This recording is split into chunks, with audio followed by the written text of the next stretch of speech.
Hello and welcome to Our People Speak, our online program that talks about our traditional Native activities in our communities in interior Alaska. I'm Sharon McConnell, Executive Director of Danakanaga.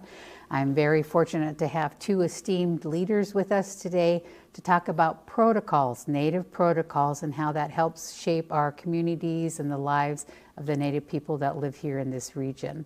We have with us esteemed Elder MIranda Wright, Native leader. Thank you for being with us.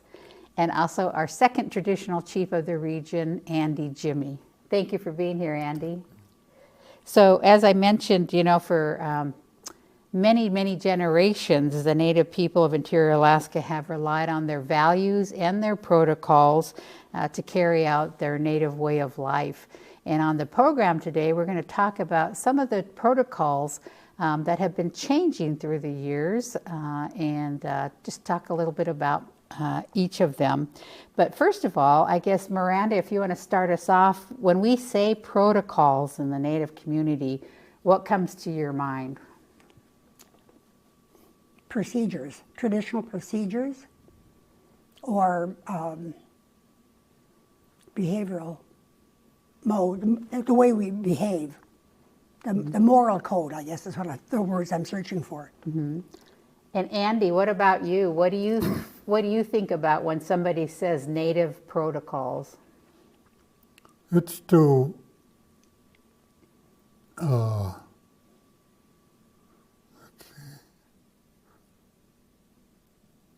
do things like a planning session or trying to keep up with tradition, how it was done before, and if there's any changes or what changes and to correct them. And it's to kind of pave the way for the younger, so the younger people will understand. That's me. Mm-hmm. Now you both are from different tribes. You're from Nulato and you're from Minto. I know some people that are watching this may not realize that each tribe has their own protocols, how they conduct them and what the meaning is behind them. I'm just wondering, when you were growing up, both of you, what do you remember about protocols, or was it just subtle in that you observed what was going on? MIranda? Even though there's many different tribes in our area, the basic protocols and belief systems that we have, I think, is all basically the same. The way we practice them, that's what may vary a little bit.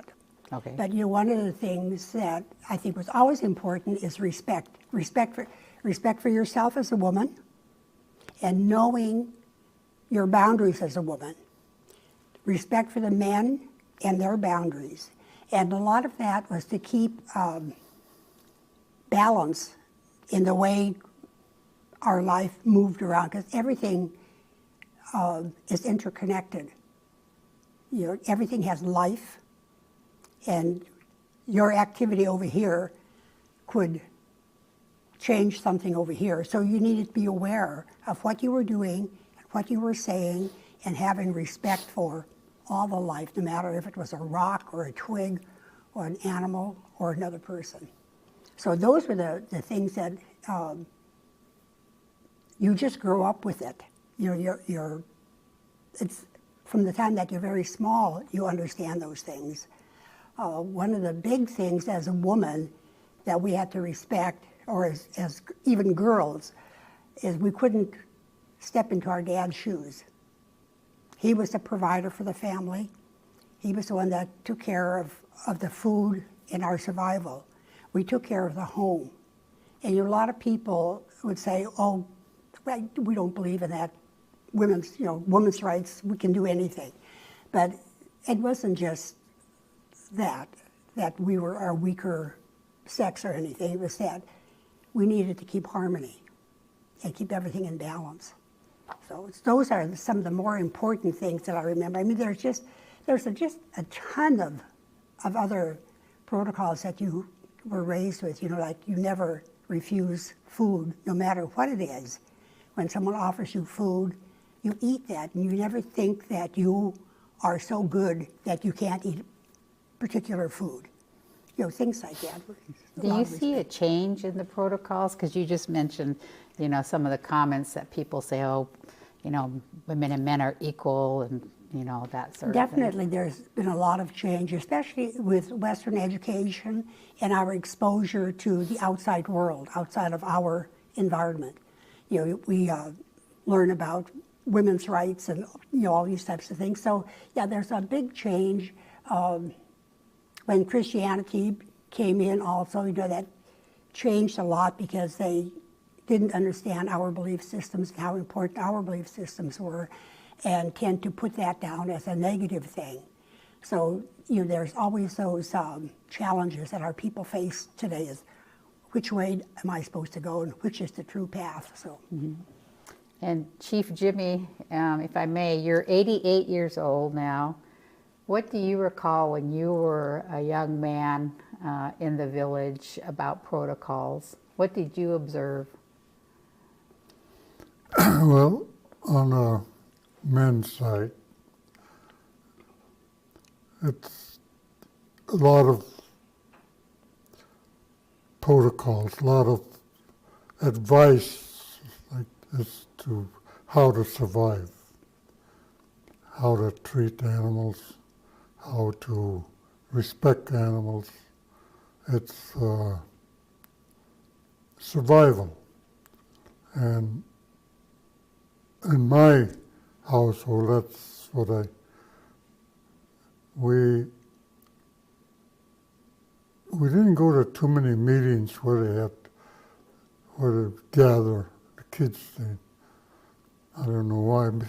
I think mostly because small, not enough room, and so I got to listen to some of the elders giving advice how to do things like the protocol, how to I don't think there was too much difference between men and women. The women teach the young girls how to do things, but what I heard was the women support the men. And that's the way we went. There was no argument on who's the boss, but like the men, yet mostly the boys, when I was growing up, is how to treat other people, how to treat elders. Like my dad was a hunter. When nobody can get moose, they go to him and catch moose. Like in January, February is rough times. And we barely get, after he catches the moose, we barely get enough for a meal because the elders, everybody get a little piece of it. The elders first, of course, the best part. That's what I learned when if you give an elder something to eat, don't just give them any parts. Give them the best part of that's what I always, my grandkids know is doing that. And get it ready for him so he can just throw it in a pot, You don't just throw it here. And it's mostly on that, what the boys learn. And I should have known no more being old, but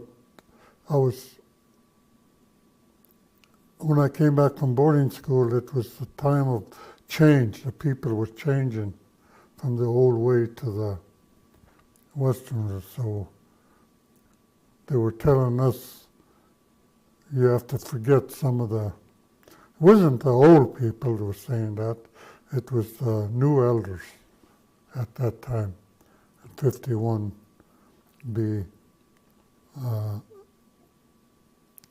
like my dad and the people his age were saying, we got to hang on to our tradition. But the younger elders were saying, you gotta learn how to make money and forget the old way. Mm-hmm. It was quite a challenge there. It was, you don't know which way to go.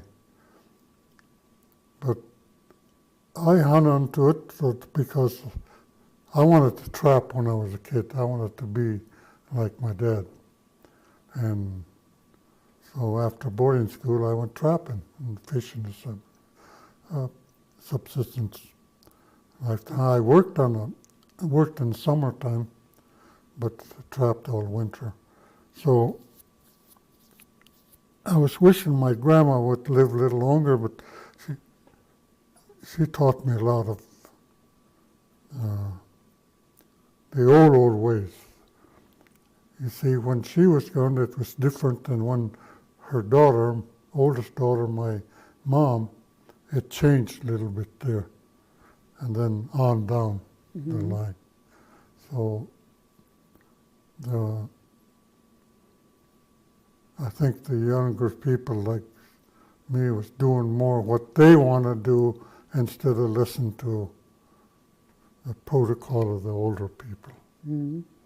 You know, we've had shows on our native values. We've talked about those. Can you explain to those listening to the show, how do values and protocols go hand in hand? Or what is the big difference between when we talk about values versus protocols? MIranda? You know, I was talking about respect earlier, and to me that's one of the primary values, if you will, that we have as people. I just want to give you an example of some of the things that I'm referring to. A long time ago, you know, before we had machines and all of this stuff in our life, we used to travel by dog sleds, and we had to camp because it would take us a while to get from point A to point B. Early in the morning, especially if we had fresh snow, early in the morning, Dad or the men in the party would take off on snowshoes, and they would leave the women and children in the camp to break camp and load the sleds up and get the dogs hooked up. And when I was growing up, I used to hear young men laugh about that, say, oh yeah, you know, we'd leave all the work to the women and we'd just take off. That really wasn't the idea. The whole idea was you couldn't run a dog team over fresh snow with no trail.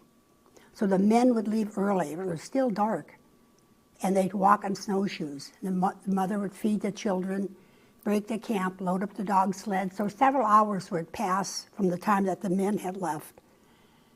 The trail would set up for them. So when they left with the dog team, they had a harder trail to travel across. When they got to the next point, the husband was there. He already had a campfire going for them. You know, that type of balance and working together where, you know, you worked in harmony with one another. And the respect that you had for one another and accepting those roles, to me, that's what we're talking about. And to me, that story just illustrates whether it's anything that you're doing, you know, that the man does, you know, the woman does a lot of work keeping, you know, the hides tanned and the food prepared and preserved. I was just sharing with someone else yesterday. I was at a little Christmas gathering, and they had a container of hard candy. And I said, oh, the grandmas would just love this. And I always remember my grandmother telling me, always put a little away in the cache. Because in the springtime, we'll be out of sugar. You take one of those hard candies and you put it in your tea. You know, little things like that go on, you know, that the consideration that you have for other people in your life and how you balance all of that. Mm-hmm. You know, there's a lot of protocols. I think one of the big ones that there's been a lot of discussion around in the recent years is chief's necklaces. I know Danakanaga worked with TCC and Doyon and FNA on talking about what is the proper protocol for chief's necklaces, because unfortunately in recent years, like in the last 10 years, we've seen people sell them, just sell them without any thought of why these are made and why are they given out. What do you recall about Chief's necklaces, Chief Jimmie? Well, when I was growing up, there weren't too many of them. They weren't making them like they are now. I don't know where they come from, but I've seen some that's really, really old, and it's all the elders. When I was growing up, the elders, I'm talking not my dad's age, but older, like his dad's age. There was a lot of them in Old Minto, a lot of elders. Every one of them had beads, the necklace, and every kind of event, every gathering, they would put on there. Not only the chief, it's every elder that had one. Of course, at one time, probably they were all chiefs of their clan or, and they never really talked about it, but there was other discussions, other people that, what I heard was,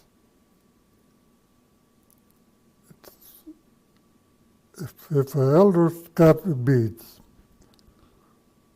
like I discussed it a little bit at Huslia last year, when I was voted in second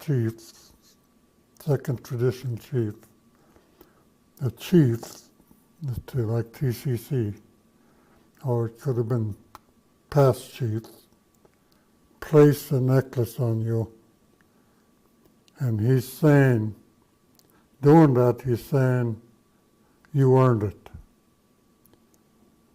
You wear this at meetings and everything, but you earned it. So that was a big thing when I was growing up. I heard many elders saying, you earn it. When somebody places it on you, you earn it. And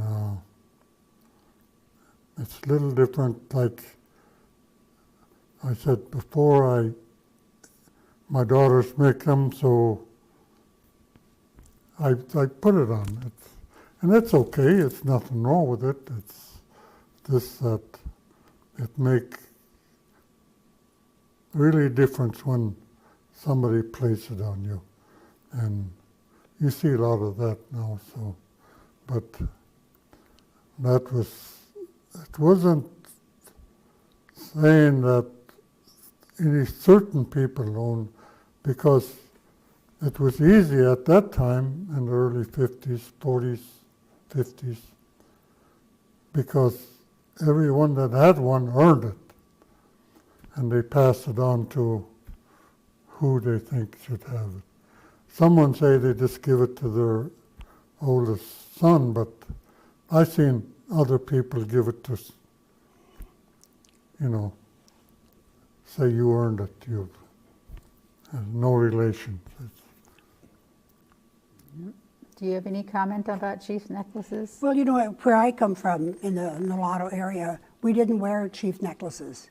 But we had chief jackets, moose skin jackets, and dentalia was sometimes put down the length of the sleeves, sometimes on their moose skin pants along the outside edges, or sometimes they had a pouch, ammunition pouch. But mainly, in those earlier days, from the stories I've gathered from some of the elders, was the people that were traders that went, through different tribes and areas would bring back that dentalia, because dentalia in the early days was used as a form of monetary exchange among our people. So a person who had dentalia was considered to be a well-off person. And we didn't look at wealth in that sense because we were humble people, you know, and we treated everyone equal. You didn't elevate one, you know, and the chief status is something that came in again with Western culture, where who's your elected boss, or, you know, we had different categories. Like Andy mentioned, his dad was a hunter. And so we had, you know, people that were the hunters and the providers. We had people who were the singers and the song composers. We had people who were the culture bearers. You know, some that were the food providers and some that were the good seamstresses. We had different people that had their own specialties. We had the traders, and, you know, a lot of times they could speak several of the different dialects, and some could even communicate with the people on the coast, and they would trade over that way. So, you know, there was all those types of dynamics going on. So the notion of the chief's necklace and chief's coat, you know, it's kind of a relatively new concept. And again, when you're talking about the changes in our protocol, this is one of those evolutions that you see happening. In the early stories, when we're talking about our clan systems, it talks about how the Martin man came to represent the middle of the stream or the water clan, and he was wearing dentalia shells. They didn't refer to it as necklaces, or he was carrying dentalia shells because it comes from the water. Mm-hmm. You know, so there's all of those different things that go on, and I just find it very interesting, you know, and it's something that's become very acceptable today. Everybody looks at it, and like Andy said, you know, when you're gifted a necklace and it's given to you and placed around your neck, is really symbolic and very powerful. When I was on the Doyon board and I received a necklace twice, and it was placed around my neck, I mean, it's very moving, you know, and it's like I said, one of those changing things, and I think very popular today. Mm-hmm. Yeah, there's so many different protocols. Did you have something else? Yeah, Chief? I just want to, what you said about that pouch. Well, we have one like that with kind of knife case, beaded knife case. That, I only seen the chiefs wear that. It's at my age. Of course, there wasn't too many of them around, but the chiefs, like Chief Ninana, Tolvana, Minto, in that area, they only the chiefs had that knife case on them. Because they earned it. They earned it. Mm-hmm. So, and I know we could go to a whole show on chief's necklaces, but I want to go over a few more protocols. I know there's been a lot of interest, or a lot of, not confusion, but a lot of interest on potlatches. Because I know different tribes have different protocols for potlatches. Like from Minto, where you're from, Chief, what are some of the big protocols when you hold a potlatch? Well, the big one is memorial potlatch. It's not a funeral potlatch, it's memorial. They plan it for years, 2, 3, 4 years, and want to have a big. That the purpose of that is they're telling their loved ones, it's the last thing I'm going to do for you. This is it. I'm going to forget and go on living, or go, because the tough times a long time ago, it was hard to lose. They lost a lot of young people during the flu just a hardship, and a tough winter, and it's really was, they mourned for a long time. And that was supposed to be the end of the mourning. And that's memorial potluck. That's a big one. They feed everybody for 3-4 days, and they give at the end. Give. It's a little different now, but my mom told me one time she seen a family, after they made that potluck, they didn't even have a pot to cook in. They just gave everything away. Wow. Start all over again. So that's how important it was to them. Of course, you got funeral potlatch. I have a, like when they're, right now it changed a little bit. They give a little bit at the end, but when I was growing up, they didn't do that in our area. And it was just feed everybody, because a lot of them made memorial potlatch, and that's when they give. And so that didn't happen in our area till the 70s. So we don't, some people don't do it, but it's not a Minto tradition. But they do it just to, I guess, want to. Mm-hmm. But, and then they have, sometimes they just make potlatch. I did one time just to get the people together. It was a really tough winter, and I was young enough to go out and get a couple of moose and made potlatch just to get people together. And sometimes they do that. But other than that, that's, right now they have potlatch honoring somebody, like they did when I got elected second chief. That was good, they start doing that. I think they had that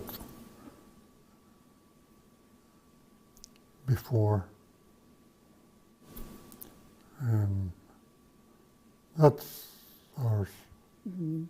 When you hold the potlatches, do you have, according to your protocol in your community or your village, is it only men who can serve the food, and is there a direction where they go follow? Who cooks the food? Are there any protocols like that you can tell us about? I heard some, but I never heard it from the elders. It's different because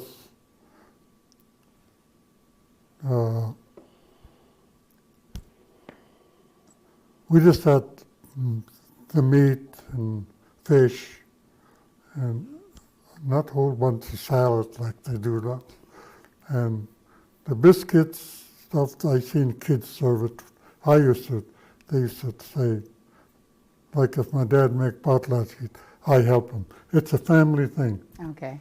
When you make potlatch just to get together, the family's right there. The funeral potlatch, the family's there. They're the ones that's supposed to do the work. And the other people just volunteer. They always told us in the funeral potlatch, if your relative passed away, and if you just sit there and watch everybody work, that's the way you're going to be for the rest of your life. You wouldn't amount to anything. That's what they used to tell us. Now that little change, everybody's doing the work, honoring the people that lost one, I think. But the Minto way was you do the work, and the people just kind of help you along. And same thing with the memorial potlatch. There, it's a little different. The memorial potlatch, the family do all the serving.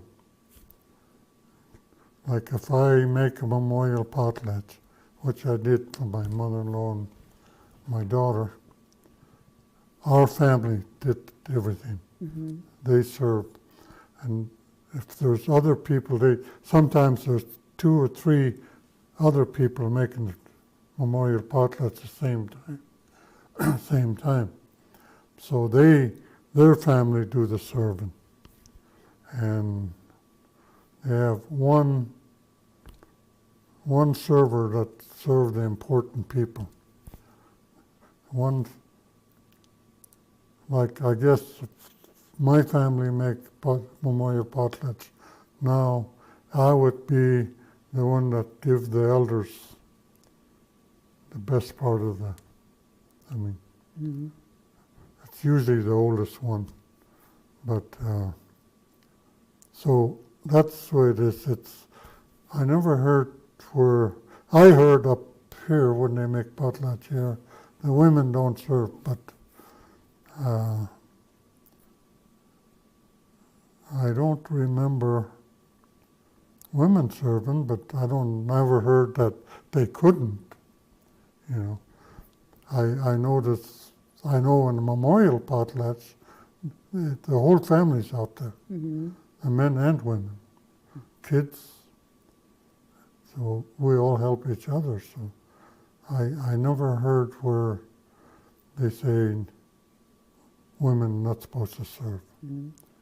What about you, Miranda, from your area in the Lotto?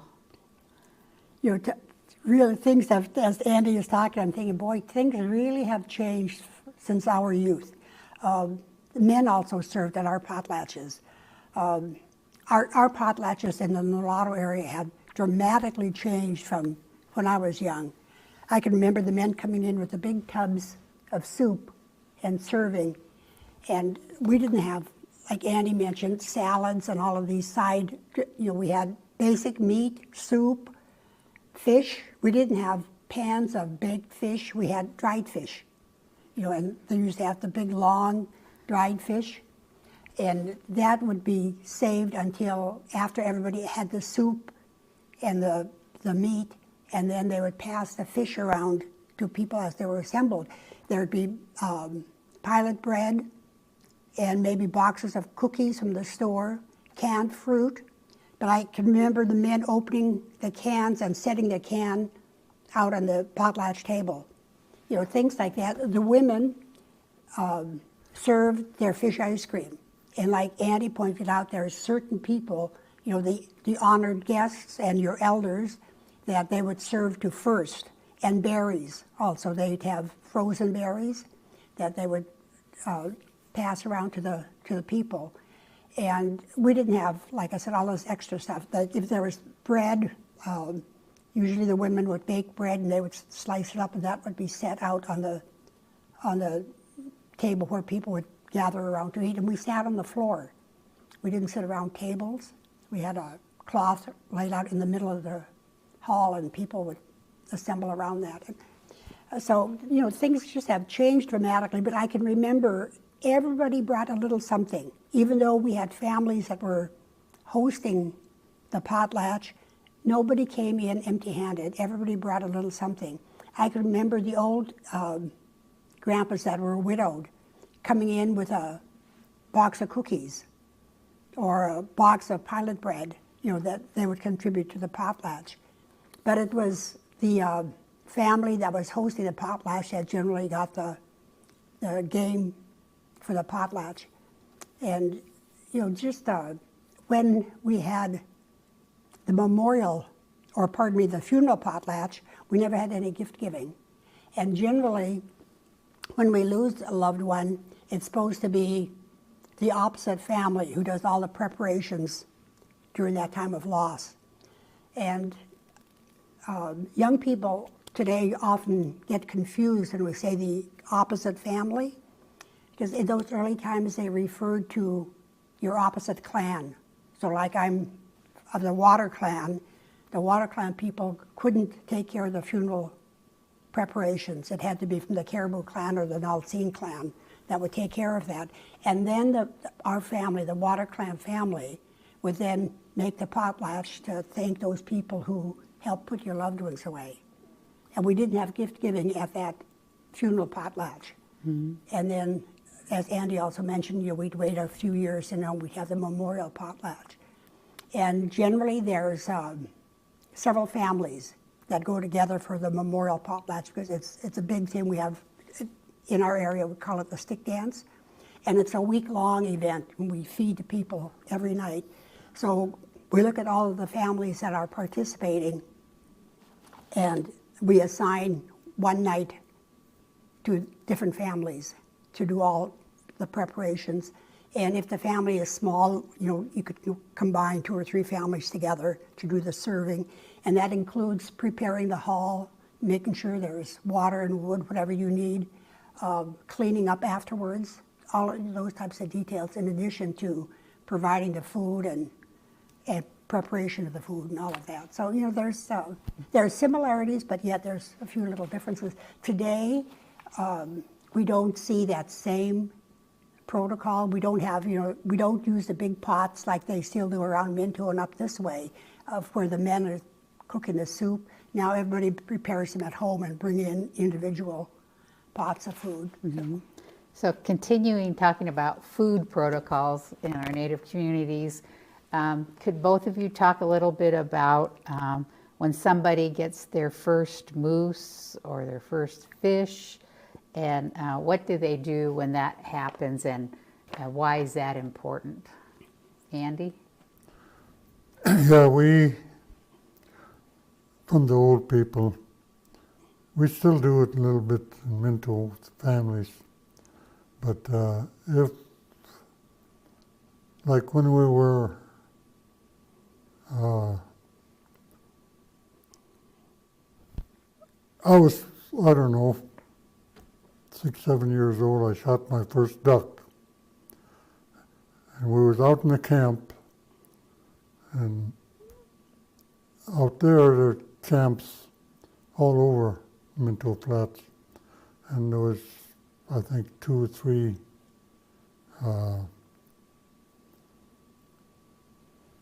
3 camps not too far away, 3 or 4. But I shot my first duck, and then my dad got a bunch of geese and stuff. Then he went out again next day and got some more. And about the 3rd or 4th hunt, he cooked. I didn't know what was going on. And he invited all the camps that's not too far away. And they came and had a big potlatch for honoring me for my first kill. And it went down Old Minto, they were still doing it. And then we moved to New Minto, 1970, it kind of died. And then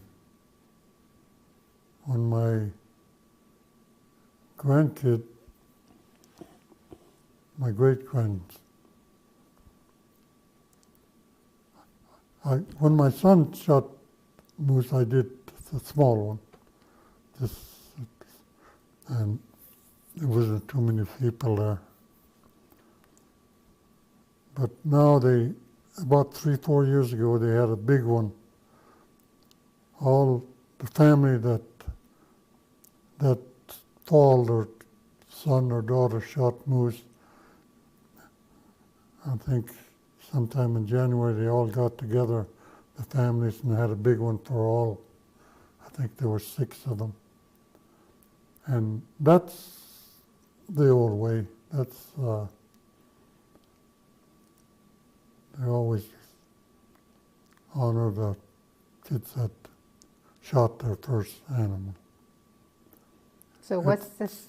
Slowing down, but it's slowing down, but it's, for some families, it's still there. Good. So can you explain to those that are watching, what is the significance of celebrating a child's first kill? What does it mean? Well, it means that you did great, keep on going, I guess. It's this, yeah, what they, I had to talk to, I had to go to an elder during that celebration. I went to the elder, and then he told me one of the greatest kills he ever had, or, when there was nothing to eat, he went out for miles and miles and shot moose and brought it back. He tells you story. He tells you a successful story about hunting, and then that I think that it don't come from families.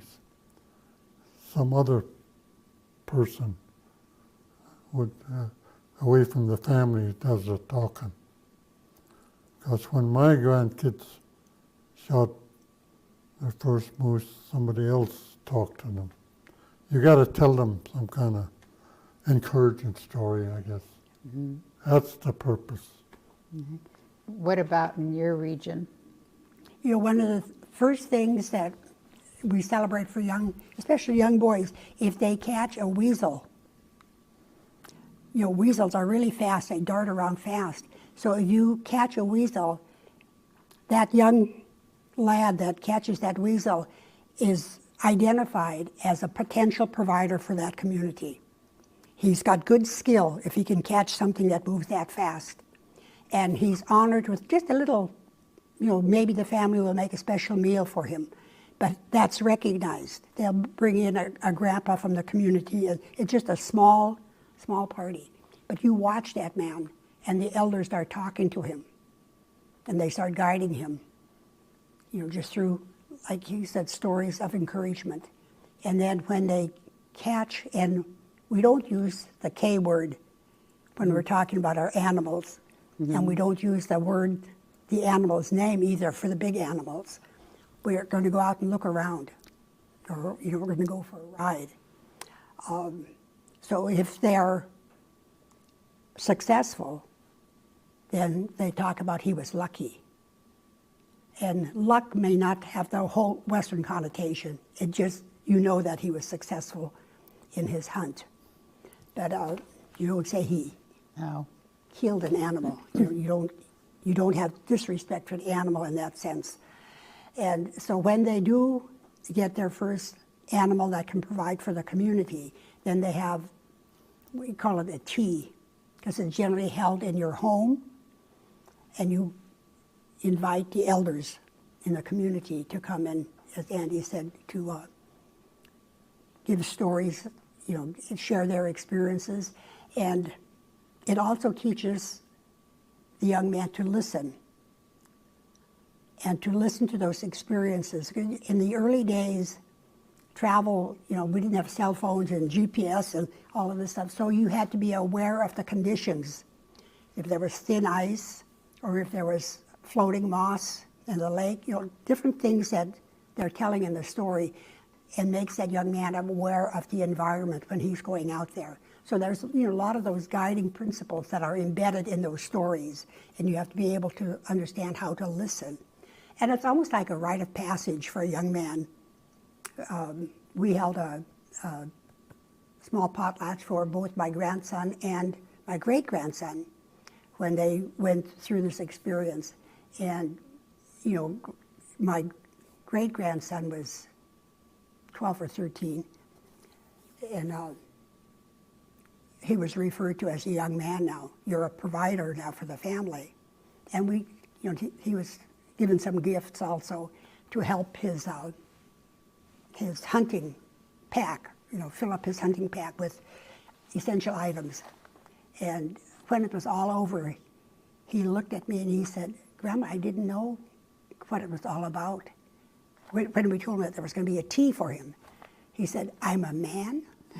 It was like, the importance of becoming a provider is embedded in them. And, it's like a young boy saying, "Oh, I don't want to do that." And all of a sudden they realize the importance of doing something and being set on that path again.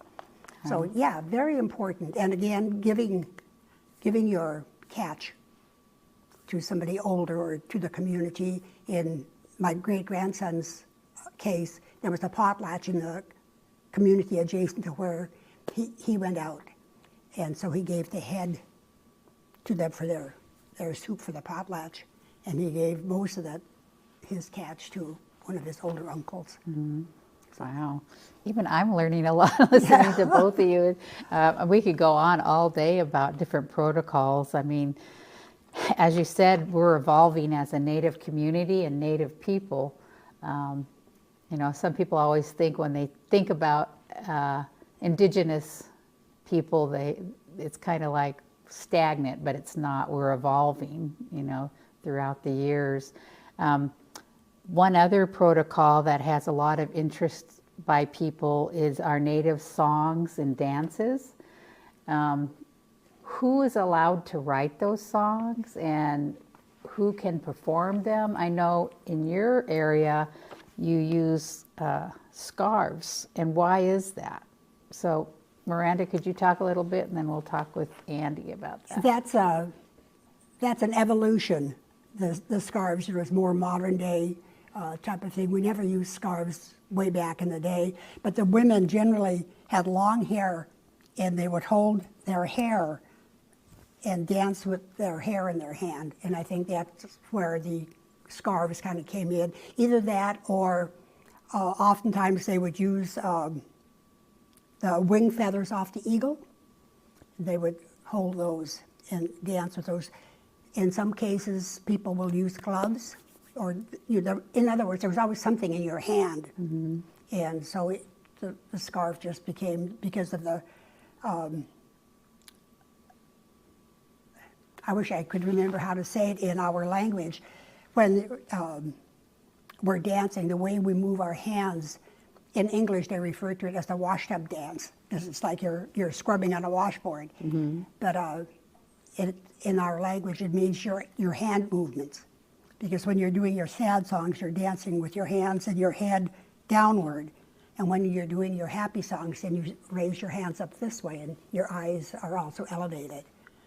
You know, so there's those types of things that are changing through time. So who can write those songs, or who traditionally does write the songs? You know, it could be anybody who has that gift.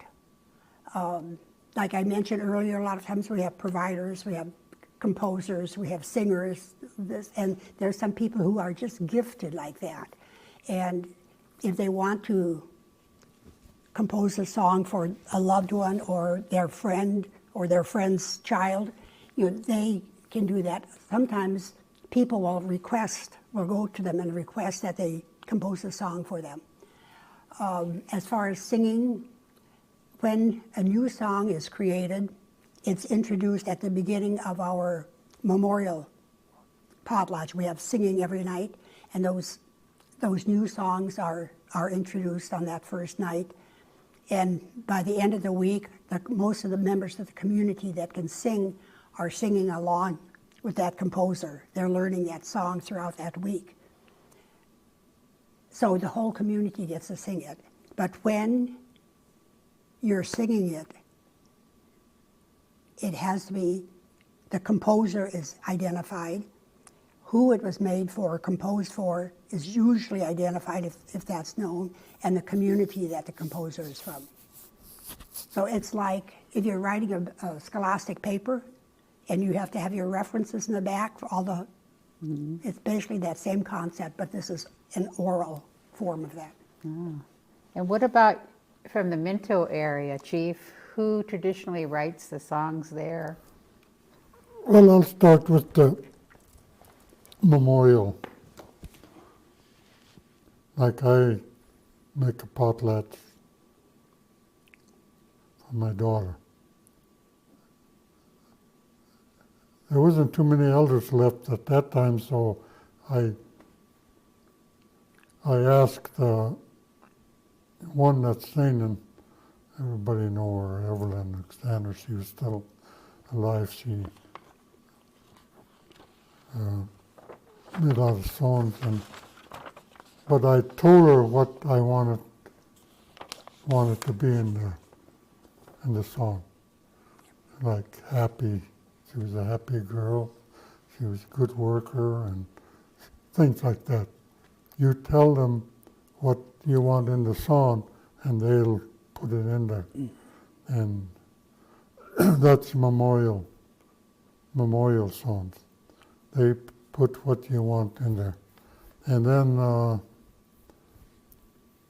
the other songs, just whoever, like if I was good at writing songs, I'll make one for my mom and dad, or different deals. And my dad's, like Miranda said, they're gifted, you know. They're gifted in ways. And my dad, he's a dancer.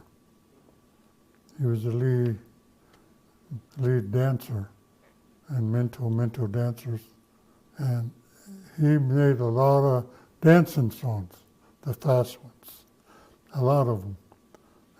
Like you hear the twist song and traveling songs and all that. And I say that it's gifted because I remember when he made that twist song.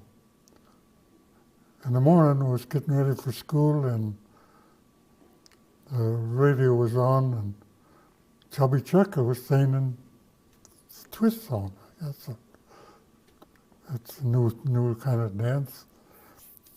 He listened to it, and then, while we was eating breakfast, we was talking. He said, "Wait." We was quiet, and then he hummed a little bit, and then I told the story before, how fast, when you say gifted, that means that he just hummed it a couple of times, and then my mom jumped in, and the song was made, just at breakfast. And that's the way I heard a lot of other songs. It just came to them. But like the memorial songs, you have to work on it. It's a little different. So I heard, and if you could let the audience and myself know, I heard when sometimes songs are performed and then you can't perform them again, or you can only perform them at a certain time. Is that correct?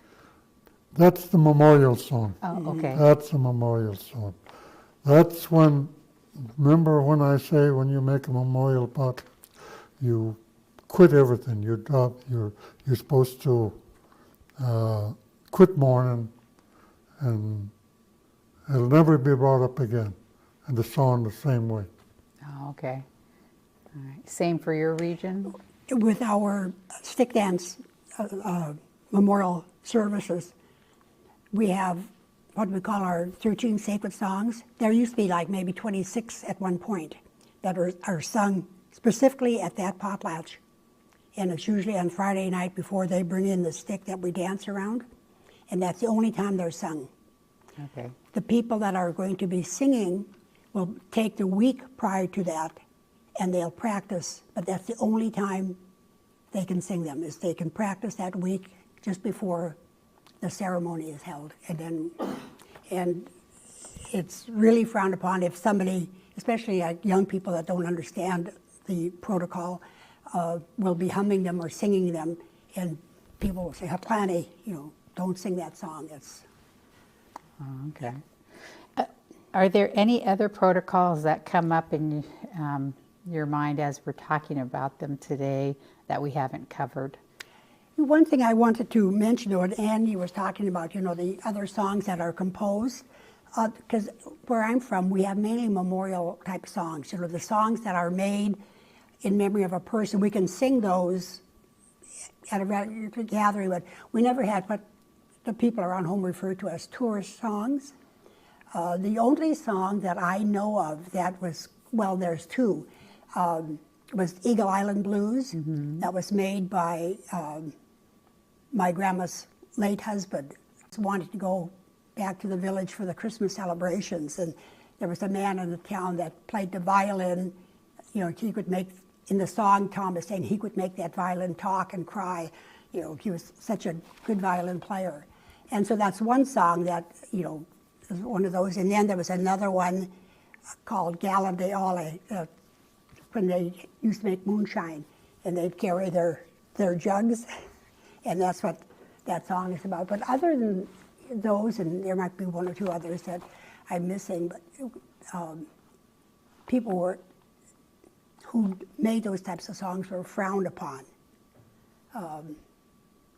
It was, the way I heard it explained by an elder was, it's like you're laughing at the world around you when you're just making fun songs for nothing, especially if you're walking down a trail and singing loud. You know, that was not acceptable protocol, you know, when you're disturbing the environment around you. So, you know, that was something that's changed dramatically in today's world. This has been so interesting. How do we carry on these protocols? I mean, you both said things have been changing throughout the years. How do we get our younger generation to keep these protocols going? Because it does play a valuable part in our Native communities. It's basically the foundation, you know, of how we carry out our traditional activities and be a Native people. What would you say? How do we get the kids involved, Andy? Well, all we can do is talk to them. When my dad and mom was dancing, they used to travel all over. And even the dance songs, they never used drums. Ninana never used drums. Tana, no, I don't think. And it changed after it started down the highway, I think, some parts. But my dad was still living when they moved over to the new village. And someone brought a drum in, and he said, "No, we're not going to use it." But as soon as he passed away, they used it. So that's one thing that I'm not against drum. It's just that we never used to use it, that's all. And that's our traditional way. And it must have meant something to him, because when somebody brought drum into their dance, he said, "Not while I'm around." And then another thing is he made, we're talking about the twist song. They changed it.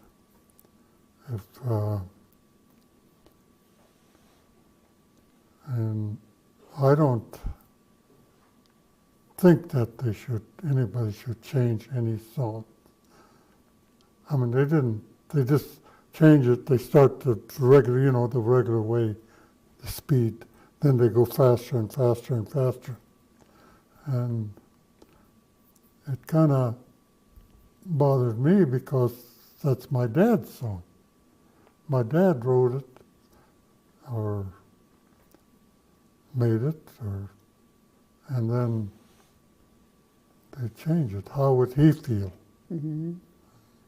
It's okay with me, but it's just that I think the old way is, once the song is made, or once any kind of traditional activity, any kind, once the elders started, it should not be changed. It should be the same way, like memorial potlatch, or any kind of potlatch, or any kind of activities that's traditional. And everybody got their own traditional way to do things. But keep it there, and keep it the way it started.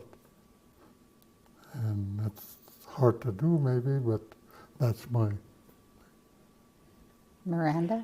Before I touch on your question, I wanted to touch on Andy's comments, because I totally agree with him.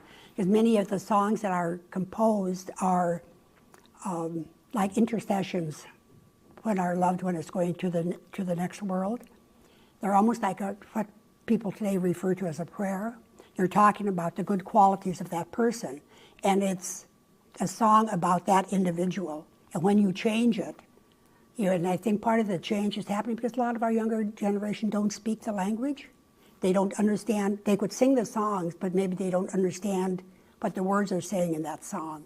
And I think it's very important to remember that. As far as teaching our young people, that's really a tough question. We've tried doing it in the schools, and there's some success in that. But I think things like this really help. Our younger generation are all into electronics. And there was a time when our elders said, don't put it in books and don't do this and do that. But the way our young people learn today, I think we have to be aware of that and be able to reach them in a method that they can understand. But also, we mustn't forget that teaching at home is still so important. And kids learn by example. So it's, I think, important for us to hold on to everything that we know and share it. Mm-hmm. Yeah. Wow. Well, thank you both so much for being on the program. We really enjoyed talking about protocols, or I have. I know I've learned a lot of things just listening to you two. I just want to thank MIranda Wright, one of our Native leaders from Interior Alaska, our second traditional chief of the region, Andy Jimmie. Thank you so much. And thank you for watching. I'm Sharon McConnell. Thank you.